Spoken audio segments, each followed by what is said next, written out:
IIT institute today analysis के आज के अंक में हम 31 जनवरी 2024 के प्रमुख समाचारों को देखें। अगर आज के प्रमुख समाचार पे नज़र डालें तो 3 प्रमुख मुद्दे हैं और भी है बजट आदि की, तो खैर वो तो जब बजट कल आएगा तो उस पर हम चर्चा करेंगे, कल और परसों। ठीक है, कल संभवतः कोशिश करेंगे कि एक इकोनॉमिक सर्वे जो आया है रिव्यू, जिसको मिनी इकोनॉमिक सर्वे कहा गया, उस पर हम आपको बता दें। ठीक है, तो आज 3 मुद्दों पर देखेंगे। एक है कि EPFO कर्मचारी भविष्य निधि एक संस्था है, लेबर रोजगार मतलब श्रम मंत्रालय के तहत, जो प्रोविडेंट फंड और इस तरह की चीज़ों को देखती है, और महिला काल मंत्रालय ने दोनों लोग मिलकर एक सर्वेक्षण करना शुरू किया है कि जो महिलाओं के लिए जो कार्यबल में भागीदारी कैसे बढ़ाया जा सके, उसको लेकर समझने की कोशिश की जा रही है कि महिलाओं को कार्यबल में अभी क्या स्थिति है, महिलाओं को लेकर वहाँ पे क्या सुविधाएं हैं, क्या कैसी चीज़ें हैं, तो इसको हम समझने की कोशिश करेंगे। दूसरा है एक पॉजिटिव न्यूज़ ये है, कल बजट है तो आज थोड़ा सा सरकार के लिए भी पॉजिटिव है, और हम देश के लिए तो कोई भी अच्छी चीज़ होती है तो पॉजिटिव ही है कि IMF ने जो है अपना वर्ल्ड इकोनॉमिक आउटलुक दिया है, 2 बार देता है, तो ये दूसरा वाला है। इसमें ये कहा है कि जो है पूरी दुनिया का जो ग्लोबल ग्रोथ पर्सपेक्टिव है उसमें 0.2% का जो है वृद्धि लगभग किया है, वैश्विक स्तर पे भी किया है, और भारत के लिए भी अगले साल और उसके आगे यानी जो 24-25 का रहेगा वित्त वर्ष वो भी, और 25-26 यानी लगातार दूसरे साल में, मतलब 2 लगातार सालों में जो है ग्रोथ परसेंटेज में 0.2% की वृद्धि की है। ठीक है, तो हालांकि अभी जो हमारा अनुमान है उससे नीचे है, लेकिन उसने अपने अनुमान में 0.2% की वृद्धि की है और वैश्विक स्तर पे भी वृद्धि की है, तो उसको भी थोड़ा सा हम समझेंगे। तीसरा समाचार ये है कि एक कल ही जो है ट्रांसपेरेंसी इंटरनेशनल एक NGO है, वह एक भ्रष्टाचार को लेकर एक करप्शन परसेप्शन इंडेक्स या भ्रष्टाचार धारणा सूचकांक प्रकाशित करती, उसी का 2023 यानी पिछला संस्करण प्रकाशित हुआ, पिछले साल का नया संस्करण प्रकाशित हुआ है, और इसमें भारत का स्थान फिसला है। तो क्यों फिसला है इसको समझेंगे और भी चीज़ों को थोड़ा सा समझेंगे इसको लेके। ठीक है, आइए चलते हैं, देखते हैं पहला अपना जो न्यूज़ है कि EPFO में कार्यबल में महिलाओं को लेकर भागीदारी। देखिए ये जो है कई सारे आंकड़े जो आ रहे हैं उसमें ये बातें दिखाई दे रही हैं कि भारत में महिलाओं के कार्यबल में हिस्सेदारी में सुधार तो हो रहा है, लेकिन उनमें ज़्यादातर जो है उसको लेकर जो लेबर पार्टिसिपेशन रेशियो है जो बताता है कि लेबर फोर्स में क्या हिस्सेदारी है, वो महिलाएं उन क्षेत्र में हैं जो या तो आप कह सकते हो घरेलू सेक्टर में है या देखभाल के क्षेत्र में है, जहाँ पे उन्हें बहुत कम रोजगार या न के बराबर वेतन मिलता है। ठीक है, तो ऐसे में सरकार की जो है महिलाओं के लिए जो मंत्रालय है वह EPFO के साथ मिलकर एक सर्वेक्षण कर रही है कि जो इंडस्ट्री है, जो ऑर्गेनाइज सेक्टर है, उसमें महिलाओं की स्थिति की क्या है और कैसे उनके बेहतर बनाने के लिए वहाँ पे कुछ विकल्प है जिससे महिलाओं की लेबर फोर्स में भागीदारी बढ़ाई जा सके। देखिए जब मैं आपको पिछली बार पढ़ाया था, पिछला साल ही हो गया है कि जब सितंबर माह में वर्ल्ड बैंक का एक रिपोर्ट आई थी भारत को लेके, तो उसमें ये कहा था कि 2047 तक क्या भारत विकसित देश बन जाएगा। तो जो वर्ल्ड बैंक के भारत के कंट्री हेड हैं उनका कहना था कि ये आसान है, अगर 8% की विकास दर भारत प्राप्त करना चाहे कर ले तो ये बहुत आसानी से भारत पा सकता है 2047 तक विकसित देश बनने का, लेकिन इसके लिए ज़रूरी है कि भारत को अपनी जो लेबर फोर्स है उसमें महिलाओं की भागीदारी बढ़ानी पड़ेगी। अगर वो केवल लेबर फोर्स को में समानता ला दे, यानी जितना पुरुष है उतना महिला हो जाए, तो 2% का ग्रोथ रेट अपने आप ही भारत के बढ़ जाएगा या किसी भी देश के लिए बढ़ जाता है। तो ये महत्वपूर्ण क्षेत्र है, इस पे आप सामाजिक क्षेत्र को लेकर, इकोनॉमिक पहलू को लेकर, ये दोनों चीज़ों के लेकर इंपॉर्टेंट है। तो आइए हम इसको समझते हैं। मामला क्या है अगर समझे तो देश में महिला श्रम बाल भागीदारी की उप इष्टतम दर यानी बहुत अच्छी स्थिति पर चिंताओं के बीच कर्मचारी भविष्य निधि संगठन EPFO और महिला एवं बाल विकास मंत्रालय ने कार्यबल में महिलाओं की भागीदारी बढ़ाने पर एक नया सर्वेक्षण शुरू किया है। शुरू क्यों किया है, अभी जैसे बता रहे हैं कि ये बताया जाता है, जैसे सोचिए कि हमारी आधी आबादी, जैसे एक लेबर फोर्स है, अगर आप, मैं थोड़ा सा आंकड़ा बता दूं, इसमें तो नहीं है लेकिन मैं आंकड़ा बता दूं अगर, तो कि अगर लेबर फोर्स में ओवरऑल देखा जाए तो पुरुषों की भागीदारी लगभग 70% के आसपास है और महिलाओं की भागीदारी अब तक लगभग 20-22 और 25-27, कहीं कहीं 28, लेकिन वो ज़्यादातर जो महत्वपूर्ण पद जो है यानी 20% के बाद वाला जो हिस्सा है वो ज़्यादातर जो है वो ऐसे क्षेत्रों में जिसमें बहुत रोजगार नहीं मिलता है। तो ये जो करीब 20 जो है आप 70% और जो 20% मान लो एक एवरेज जो कि विकासशील देशों का या दक्षिण एशिया के देशों का, उसमें जो ये 50% का ग्रोथ है ना, ये बहुत बड़ा अंतर होता है।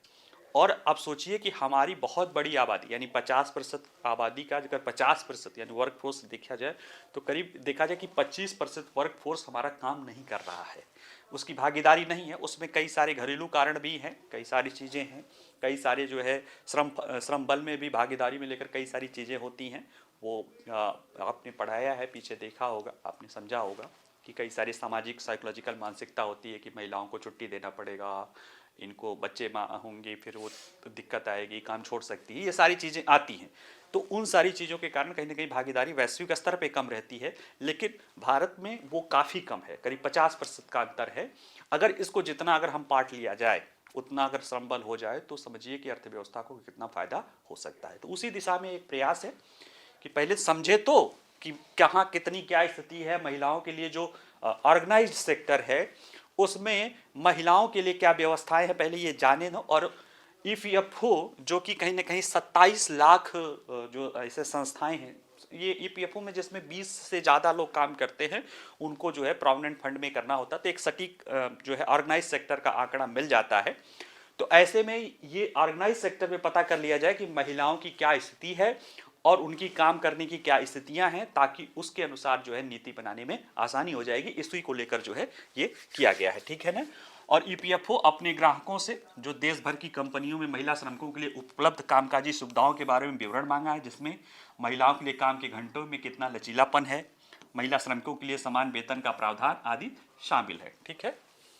सर्वेक्षण में एक विस्तृत प्रश्नावली है जिसमें यह है कि संगठन का विवरण मांगा गया है। यह भी पूछा गया है कि क्या कंपनी में यौन उत्पीड़न रोकथाम को संबोधित करने के लिए एक समिति है कि नहीं है, कि महिलाओं के साथ यौन उत्पीड़न होता है तो उसको रोकने के लिए आपको कोई शिकायत रहती है तो उसके लिए एक कमेटी की जो व्यवस्था है वो बनी हुई है कि नहीं हुई है। बच्चों के लिए क्रेच सुविधा है कि नहीं है। देर तक काम के घंटे अगर कर रहे हैं, अगर देर तक महिलाओं को काम करना पड़ रहा है तो उनको घर छोड़ने के लिए व्यवस्था है कि नहीं है।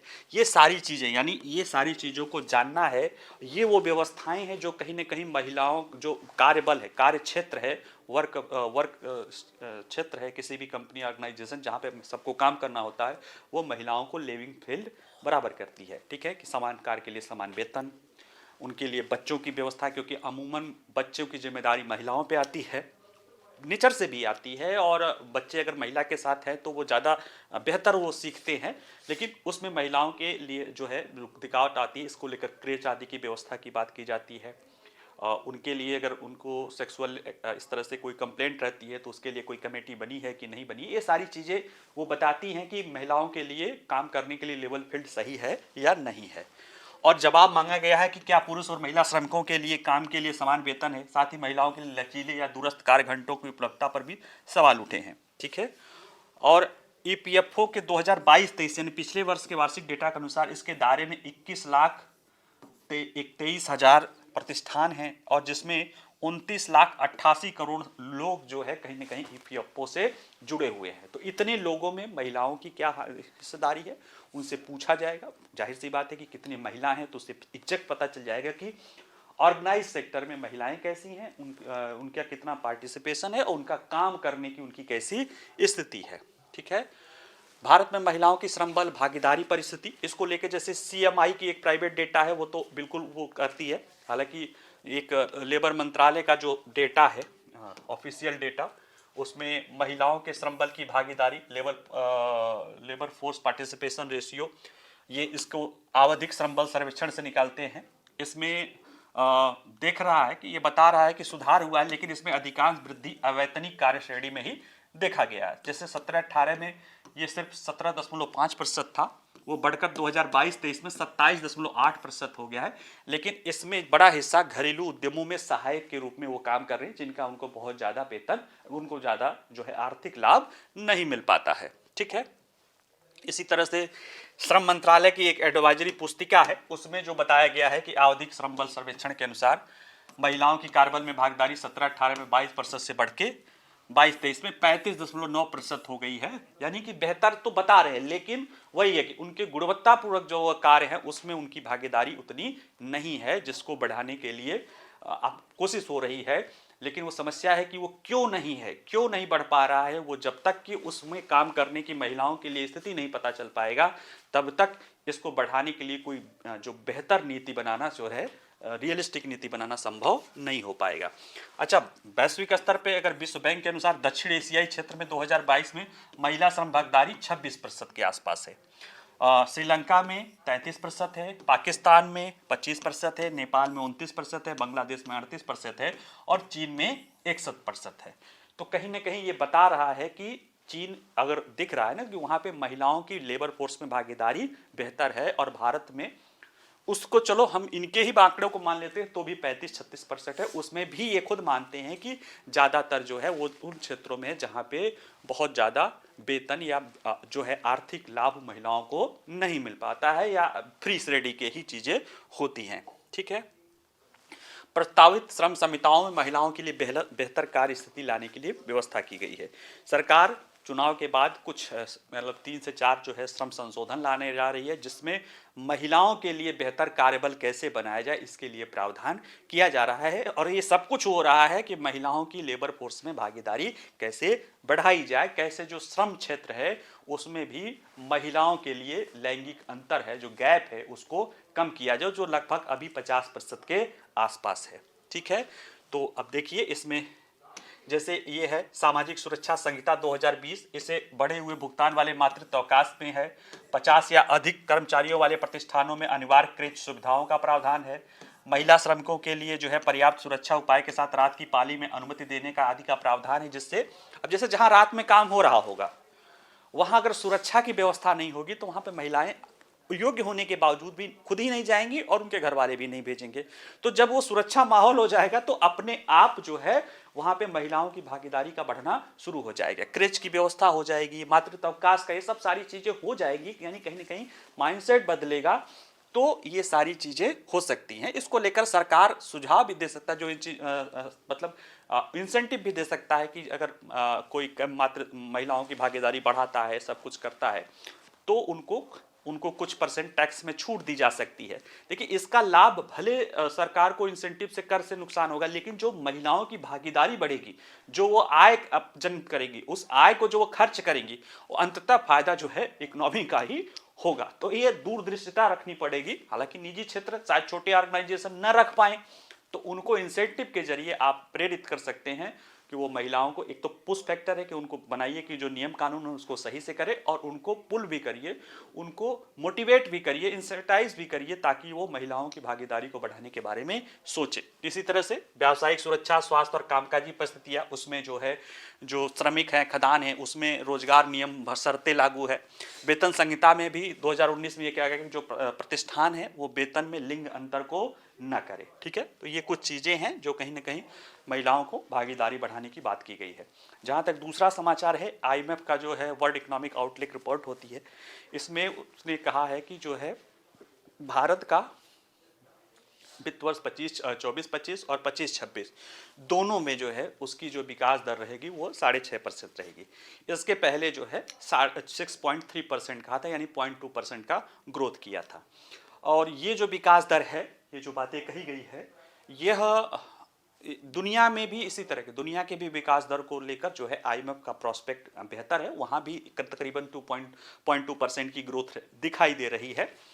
और उसमें बता रहा है IMF कि उसमें जो मेन भूमिका है वो अमेरिका की और चीन की है। ठीक है, और साथ ही बात है कि आज ये रिपोर्ट, मतलब कल आई है ये रिपोर्ट, और 1 फरवरी को जो है हमारा इंटरिम बजट आ रहा है, जिसमें उम्मीद है कि सरकार जो है ऐसी नीतियां बनाएगा जो आर्थिक सुधारों को लागू करता रहेगा, ताकि जो है कहीं ना कहीं उसके जो आर्थिक वृद्धि दर है वो बनी रहे। साथ ही में अभी 29 तारीख को ही, जो कल मैंने पढ़ाया था कि जनवरी उसको economic review, Indian economy review आया है, इसको मिनी आप इकोनॉमिक सर्वे कह सकते हैं, जिसके बारे में कल हम डिटेल में आपको पढ़ाएंगे। कल हो सकता है, कल या परसों एक दो पार्ट में देख लेंगे जैसी उसकी चीज़ें रहेंगी। टोटल 74 पेज का है।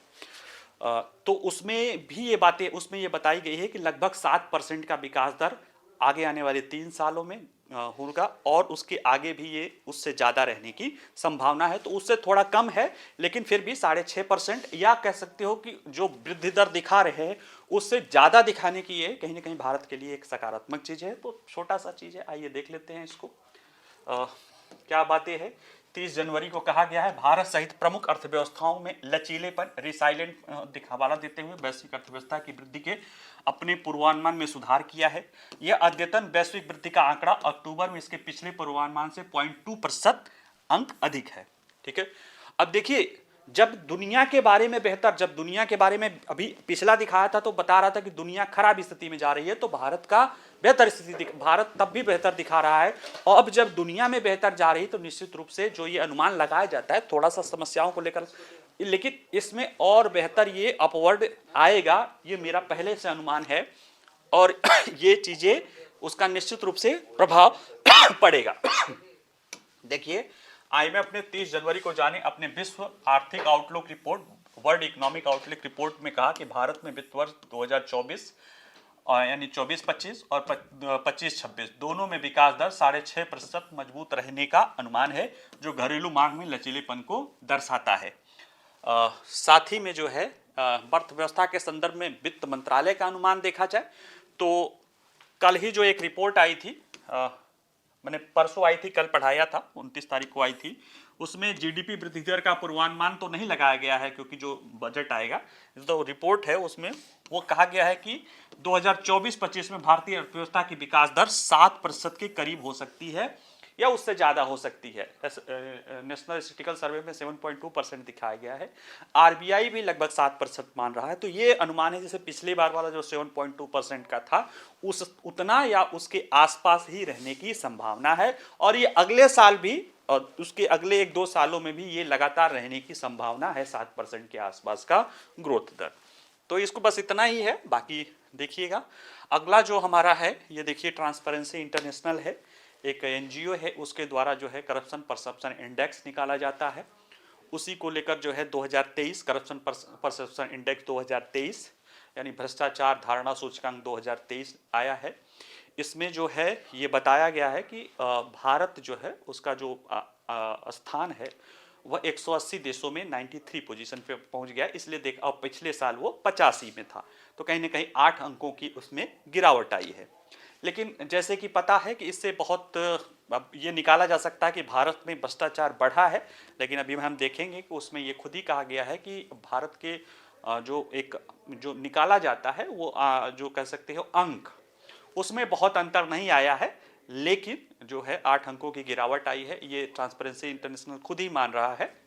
और जो इसमें बताया गया है कि अगर संभवतः जो अगर ये कह सकते हो कि जैसे पिछले साल 40 अंक था, इस बार 39 है, तो उनका कहना कि जो संभवतः ये कमी आई है वह हो सकता है कि चुनाव के वर्ष के दौरान, या जो सरकार ने बहुत सारे जो गैर सरकारी संगठनों को लेकर जो उस पर क्या किया, सरकार ने सिर्फ FCRA का जो FCRA कानून है उसको बहुत सख्त कर दिया है, या उस तरह से उसका दुरुपयोग करने से रोक दिया है, जिसको लेके जो अभी चर्चा के दौरान बताएंगे कि उसके कारण, और जो एक दूरसंचार विधेयक लाया है जिसमें कहीं ना कहीं डिजिटल जो दुष्प्रचार या फेक न्यूज उसको रोकने के लिए, इसको ये मान रहे हैं कि हो सकता है कि इसको जिम्मेदार ठहराया जा सकता है। तो आइए चलिए देखते हैं इसमें क्या कहा गया है। भ्रष्टाचार के मामले में भारत की स्थिति 2022 की तुलना में मामूली बदलाव हुआ है। ठीक है, मामूली बदलाव इसलिए हुआ है कि 2022 में 40 अंक था और 50वां रैंक था। अभी जो है 2023 में 39 अंक हो गया है, और ये 93वां स्थान पे पहुंच गया है। तो अंक के आधार पे तो देखेंगे कि 8 अंकों की कमी है, लेकिन अरे मतलब स्थान के आधार पे देखा जाए, मतलब जो तो 8 स्थान का है, लेकिन अंक के आधार पे बहुत ज़्यादा अंतर नहीं है। ठीक है, और इसमें ट्रांसपेरेंसी इंटरनेशनल की यह रिपोर्ट है, वो कह रहा है कि भारत 180 देशों में 93वें स्थान पे है। देखिए, और भारत के समग्र स्कोर में बहुत हद तक कोई बदलाव नहीं हुआ है, लेकिन देश की रैंकिंग 8 स्थान नीचे खिसक गई है। यही बात हम वहाँ पे आपको दिखा रहे थे। सूचकांक जो है ये अगर थोड़ा इसका और भी जान ले तो ये सार्वजनिक क्षेत्र के भ्रष्टाचार के अनुमानित स्तर के आधार पर देशों को सूचीबद्ध करता है। डेनमार्क शीर्ष स्थान पे है, यहाँ वहाँ पे सबसे कम भ्रष्टाचार है। उसके बाद फिनलैंड है, न्यूजीलैंड है, नॉर्वे है। ये यानी डेनमार्क, फिनलैंड, न्यूजीलैंड, नॉर्वे 4 स्थान पे, 5वें स्थान पे सिंगापुर है। और ये वैश्विक स्तर के टॉप 5 कंट्री हैं। ठीक है, अब अगर जरा देखें कि सूचकांक का निर्धारण कैसे किया जाता है, तो उसके पहले जैसे इस रिपोर्ट में ही कहा गया है कि ट्रांसपेरेंसी इंटरनेशनल ने कहा है कि ये जो करप्शन परसेप्शन इंडेक्स 2023 बताता है कि दुनिया भर में भ्रष्टाचार पनप रहा है। दुनिया भर में भ्रष्टाचार पनप रहा है और इस सूचकांक में विशेषज्ञों और व्यापारिक लोगों की धारणा के आधार पर सार्वजनिक क्षेत्र के भ्रष्टाचार में कथित स्तरों पर ध्यान देकर 180 देशों और क्षेत्रों की रैंकिंग की जाती है। इसमें 0 से 100 के पैमाने पर उपयोग किया जाता है। 0 यानी अत्यधिक भ्रष्ट देश है और 100 मतलब बहुत ईमानदार देश है। इसके आधार पर इसका आंकड़ा किया जाता है। भारत के संदर्भ में देखा जाए तो भारत का समग्र योग 39 है। 2023 में भारत का समग्र स्कोर 39 रहा है, जबकि 2022 में ये 40 था। और रिपोर्ट में कहा गया है कि भारत में स्कोर में इतना कम अंतर उतार चढ़ाव दिखता है कि किसी भी महत्वपूर्ण बदलाव पर कोई ठोस निष्कर्ष नहीं निकाला जा सकता है। हालांकि चुनाव से पहले भारत में नागरिक स्थान में और कमी देखी जा रही है, जिससे एक विधेयक पर दूरसंचार विधेयक पारित होना भी शामिल है, जो मौलिक अधिकारों के लिए गंभीर खतरा हो सकता है। तो इसके आधार पर ये कह रहे हैं कि भारत में आंकड़ों की स्थिति है। देखिए, ये जो निकाला जाता है ये कुछ लोगों के, जैसे पहले तो ये जो क्षेत्र है ये भ्रष्टाचार सिर्फ सरकारी क्षेत्र के या सार्वजनिक क्षेत्र के भ्रष्टाचार को देखा जाता है, प्राइवेट सेक्टर के भ्रष्टाचार को छोड़ दिया जाता है। ये इसकी सबसे बड़ी आलोचना की जाती है, क्योंकि अगर प्राइवेट सेक्टर के भ्रष्टाचार को अगर काउंट कर लिया जाता तो जो पश्चिमी जो विकसित देश है उनके यहाँ जो प्राइवेट सेक्टर में भ्रष्टाचार होता है, जिसको वो ग्रीस मनी और इस तरह के लाइबल जो है लॉबिंग और इस तरह करके उसको सही करने की कोशिश करते हैं, तो उनके आंकड़े बहुत हो सके। फिर भी जो एक परसेप्शन होता है, ये ऐसा नहीं कि कोई सर्वे किया गया है, ये कुछ लोगों द्वारा ये सर्वे किया जाता है और उस सर्वे के आधार पे परसेप्शन तैयार किया जाता है। नाम है ट्रांसपेरेंसी इंटरनेशनल। ट्रांसपेरेंसी मतलब खुलापन, है ना, खुलापन।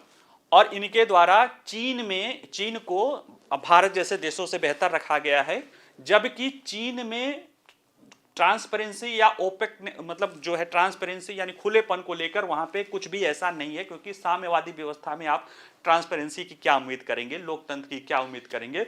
वहां के कई सारे अधिकारी, माने 37 लाख लोगों को वहां पे कार्रवाई की जा रही है, इसके बावजूद भी ये कहा जा रहा है कि वहां पे स्थिति जो है गड़बड़ स्थिति में है। ठीक है, तो चलिए आगे देखते हैं कि भारत के पड़ोसी देशों की क्या स्थिति है। तो इसमें कहा गया है कि दक्षिण एशिया में पाकिस्तान 133वीं, श्रीलंका 115वीं, तो होना ही था ये सारी चीज़ें। और ये बताता है कि कहीं ना कहीं यहाँ पे जो इनके यहाँ जो कर्ज के बोझ है और आगामी राजनीतिक स्थिरता है, इसका प्रभाव पड़ा हुआ है। और दोनों देशों के पास मजबूत न्यायिक निगरानी को ये थोड़ा सा सकारात्मक मान रहे हैं। और ये रिपोर्ट कह रही है कि एशिया और प्रशांत क्षेत्र के सभी देशों में, यानी लगभग 71% देशों में उनका CPI स्कोर 45 है, जो कि इस क्षेत्र के औसत से और वैश्विक औसत से कम है। ठीक है, तो आप इसको देखिएगा। बाकी जैसा कि हमने बताया कि कल आपको कोशिश करेंगे कि क्या करेंगे ही, एक इकोनॉमिक सर्वे जो आई है उसके बारे में रिपोर्ट देंगे, और बाकी जो न्यूज एनालिसिस रहेगा वो तो रहेगा। ठीक है, नमस्कार।